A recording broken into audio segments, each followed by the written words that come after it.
fia toi whaatalo whātu le nei tai au o tālau le nei tai au, Maila Radio Samoa. Ua toi o au kilani i le alert level tolu a o isi umawaigo ni usila i le level lona lua. O le toi sui o alert levels mo au kilani na amata mai le toi tasil minute le se furu lua el vailuanga na po. Ma ua mafua le cases e tolu, ua whaamaunia i tua i le community. O i lātou wā awhia o le tamā o le tina whapele a whawhine mai le ainga e tasi i papatoe i sauteo au kilani. O le tina o le ainga e whainga luenga le LSG Sky Chef si mangele po le nofuanga lo ngā se seitau mawhitanga mō wa alele whapele whai o tā ngā mea. Whapeo le aso 18 Januari na whai eilo na siaki le whale whainga luenga, mana sau e negative. E ui i lea ele i mālosi ato atoa ma o le aso 5 Februari, le aso muli sa whainga luenga ai. O le alo tamaitai wa mau fo il koviti a onga le papatoe high school, ma o lo tāpunia i le so wha pēa tae ao le a onga ai tatala ai le so mōna o siaki o le koviti. O le tamau le a ingo se tasia whaia lava lana pisinisi, ma o lo whaatala noa nei no fuanga na i a sia. O le to'olua i latou nei, nā si atu i New Plymouth i le aso ono anga i le aso 7 o Februari, ma e leo mautinoa, be na a fia i lea taimi. O le aso wharailo le vai aso tāluai nā si ai fo e tangata i to'olua o le to'otolu lea ua whaamaunia, le supermarketi a le pack and save i manukau, ma e tusa ma le se fulu minute le umi lea na iai. O le popolenga tele wa iai nei cases nei e tolu, o le mautonu po o whea lea na maua mai iai. O tapo lo sau ma le alert level tolu wa iai au kilani mo le tolu aso, fautua i nai tangata i no nofo i le fale, ma whai ngā lue ngātu le fale pe a ma whai. Ma o ngā umai au fiai ma o ngā amata o lo tatala ina mō na o whānau a tangata o tā ua o essential workers. O le soa toi tāpuni ai ma no whanga lau tele e au fiai whale tusi, whale tifanga, food courts, whale taalo, playground, marketi, whapea pools. Ua whaamalosia fo i le tataua na usita ia ma no nofo i tatonu o lou afu ma o sauninga umai au fiai ma liu ma whaipoiponga o lo o whaatapu la ele na o le se fulu tangata peitai o lo fautuaina malosi tamaitai pale mia Jacinda Ardern a mawhaiona toi tolo po o na whaia lea. E se mai ia au kilani o lo mawhai peo na tatala a onga mapisinisi i isi vaengo ni usila ai tatau no si ta ia le social distancing whaapea le tū mama. Ua whaamaunia mai e leo o lea ua toe a mata fo'i o na whaia lātou po loka i tua oio au kilani mo le isi tolu aso.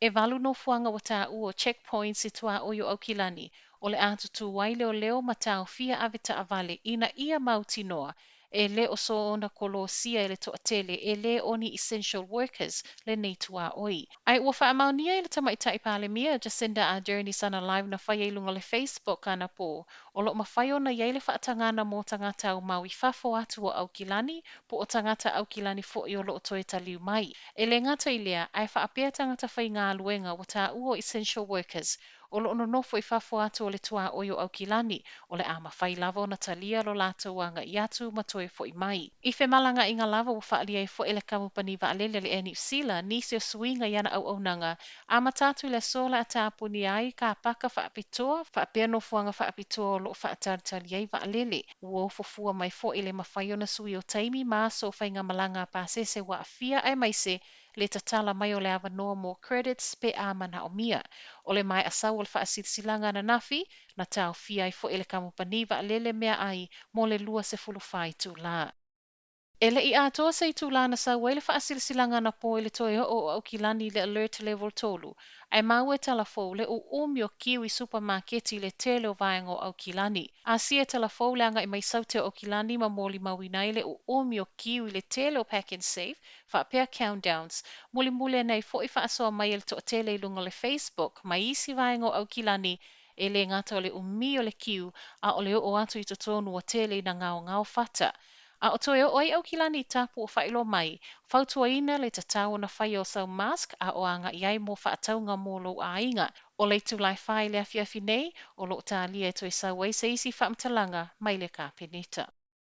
Ai ele i saule talai cases forward community ananafi, o le aso to na ina whaamaunia mai iai, ua maliu le sa whaamaunia le COVID i le mai a tau fia i le whale mai. O le ua maliu na au mai ai mai le nofuanga sa whaanofo e se ai awi nātu le whale mai mo tonga fitinga e le feso o tae ma le vairusi le COVID. O le amatanga o le masina le ana awi nātu ai le whale mai ai muli ane ai whaia lo na siaki ma wha amao ni ai wa mau al COVID. Ai se va ai ngai cases reportia mai nofuanga o le whaanofo e se ai lato mai fafo e na o le tasi le case le ana reportia mai ana nafi ma o le atangata na taunu mai Amerika i le aso tofi o le vai aso tālu ai. Ma tala whaai o le nei tae au, e o atu i le tolu se lau tangata wha au pōpō whai ngā luenga i Hawke's Bay na maua i le vai aso tālu ai. O le nei whai numero teleo i lato wa fili e o ese mai ma benefiti ai a ngai e piki le apu. I whaatala noanga i lunga le News Talk ZB o le aso lulu lea na whai ai le Expo i Hastings ma mawai lea wha au pōpōnga tele ma o se fuafuanga o saunoa i le pulenu o Hastings, Sandra Hazelhurst o se tau mawhaingana au mai whaatasi ai le toa telo tangata le community ma o le ato tongi le lei. I le whaatala noanga wha amautino ai le pule nuu 5 tā lai le pakete, tu sale ma le tolu se lau tā lai le aso itasi. O se tala fia tele lea, e le ngata i le au whai ngā luenga, ai whaapele au whai whaatoanga o loo ui i le uti o tangata whai ngā luenga. Tala nao le tae au, manuia le amatanga o le nei vai aso.